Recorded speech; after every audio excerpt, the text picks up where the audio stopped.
యాంక బులెటిన్లో డీటెయిల్స్ చూద్దాం. ఎవరు అడ్డుపడినా మూసీ నది ప్రక్షాళన ఆగదని సీఎం రేవంత్ తేల్చి చెప్పారు. మూసీ ప్రక్షాళనకు అడ్డు తగులుతున్న బీజేపీ ఎంపీ ఈటెల రాజేందర్ కూడా బీఆర్ఎస్ నేతల అడుగుజాడల్లోనే నడుస్తున్నారని సీఎం విమర్శించారు. మూసీ పరివాహకంలో ఉంటున్న పేదల జీవితాలు బాగుపడొద్దా అంటూ ప్రశ్నించారు. నిర్వాసితులు అవుతారని ఆలోచిస్తే ప్రాజెక్టులు ఎలా సాధ్యమవుతాయన్నారు సీఎం రేవంత్.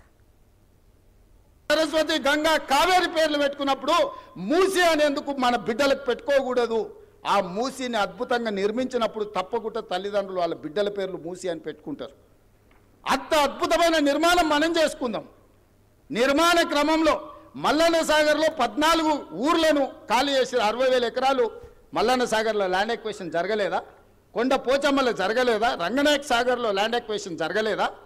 నాగార్జున సాగర్ నిర్మించినప్పుడు ల్యాండ్ ఎక్వేషన్ జరగలేదా? శ్రీశైలంలో మా కొల్లాపూర్ మునిగిపోతే 92 జీవో ఇచ్చి ఇప్పటికి ఇంకా ఉద్యోగాలు ఇవ్వని కేసులు పెండింగ్ ఉన్నాయి. శ్రీశైలం కట్టినప్పుడు నిర్వాసితులు కాలేదా? ఇవాళ మూసి నిర్మాణం చేస్తే కూడా కొన్ని వేల మంది 5,000 మందో 10,000 కుటుంబాల్లో నిర్వాసితులు అయితే నిర్వాసితులను ఎట్లా ఆదుకోవాలో సలహా చెప్పండి అని నేను అడుగుతున్నా. ఈరోజు భూసేకరణ జరిగేటప్పుడు మూసి నిర్మాణానికి భూమి తీసుకునేటప్పుడు మల్లన్న సాగర్ల భూ నిర్వాసితులను నువ్వు పోలీసులతో కొట్టించి గుర్రాలతో తొక్కించి కొట్టినావు కదా. ఇవాళ వాళ్ళందరినీ హక్కున పెట్టి చేర్చుకోవడానికి అధికారులను ఇళ్ళు పంపించి వాళ్ళకి డబుల్ బెడ్రూమ్ ఇల్లు ఇచ్చి తవ్వకర్సులకు 25,000 ఇచ్చి వాళ్ళకు ఉద్యోగ ఉపాధి అవకాశాలు కల్పించడానికి నేను ఏర్పాట్లు చేస్తున్నాను. ఇదేమన్నా తప్ప? వాళ్ళ పిల్లలు వాళ్ళు మూసీలో బతికిను, మురికిల్లే బతికిను, మురికిల్లే చచ్చిపోయారు. రేపు వాళ్ళ పిల్లలు కూడా ఆ మురికిల్లే పెరిగి మురికిల్లే చచ్చిపోయి మురికిల్లే ఉండాలన్న వాళ్ళు. ఆ మూసీలు ఉన్న వాళ్ళకు మంచి జీవితం ఉండొద్దా? వాళ్ళ పిల్లలు చదువుకోవద్దా?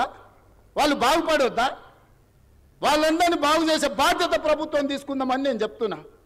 మూసీలో మొత్తం 10,000 కుటుంబాలు ఉన్నాయి. 6 నెలల నుంచి ఎన్యూమరేట్ చేయించిన 33 టీంలను పెట్టి ఇల్లు పోయి ప్రతి వాళ్ళ వివరాలు సేకరించి ప్రతి వాళ్ళ ఆధార్ కార్డు తీసుకొని ప్రతి కుటుంబం యొక్క వివరాలు 33 టీంలు 6 నెలల నుంచి ఇల్లు పోయి తిరిగి తీసుకొచ్చినాం.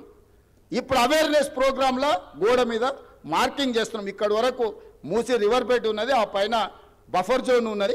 ఇక్కడి వరకు వీటిని తొలగించాల్సి వస్తే మీకు నష్టపరిహారం ఇస్తామని చెప్పి మూసీలో గుడిసెలు వేసుకున్న వాళ్ళకి డబుల్ బెడ్రూమ్ ఇల్లు ఇచ్చి ఆత్మగౌరవంతో బతకడానికి తరలిస్తున్నాం. బఫర్ జోన్లో